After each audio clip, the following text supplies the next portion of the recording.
Hello mga boss, nandito nga pala ako sa Sunon, Batangas, no?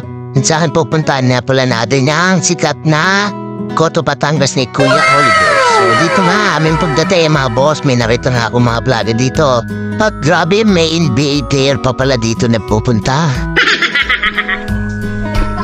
Dalawa lang?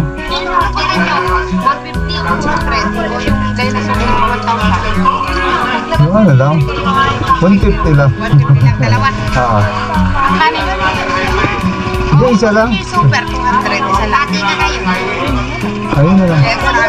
At di nga mga boss, nakita ko si Luka doon, may kasamang babae.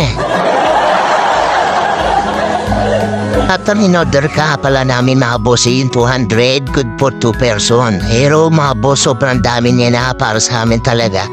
At di nga mga boss, tinignan ko yung aking sticker nung aking kinabit simula nung una ako napunta dito. At nandito pa nga mga boss, ayun, nakakabit pa rin ang ating page motto.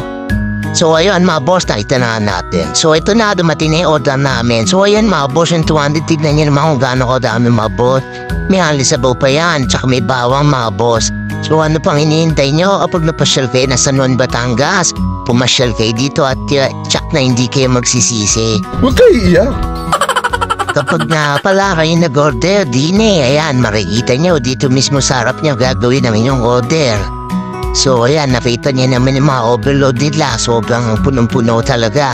At nga sa labas, si Luka at si Zombie, nagko-content sila. Ayan, panoorin nyo mga boss.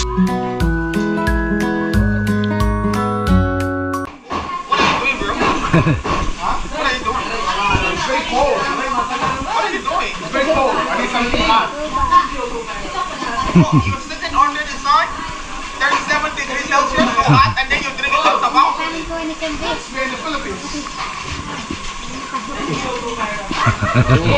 So sa mga nagbabalak na pumunta ng Laia o San Juan, huwag nyo kalimutan dumaan dito kay Kuya Oliver. So hindi kayo magsisisi sa kakainin dito. So ayun na mga, habang kami papalis na, sana namin picture kay Kuya Oliver. Kaso may mga napipicture nga ng mga vloggers. So kaya next time na lang at malapit lang kami dito.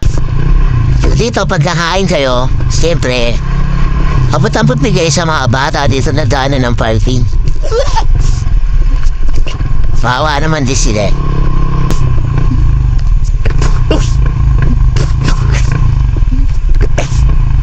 Sinigal niya! O, ate. O. Ganun po pumunta. Ilan ba? Dalawa. O, dalawa. Bigyan nyo, dalawa. O. Okay na. O, sige na. May...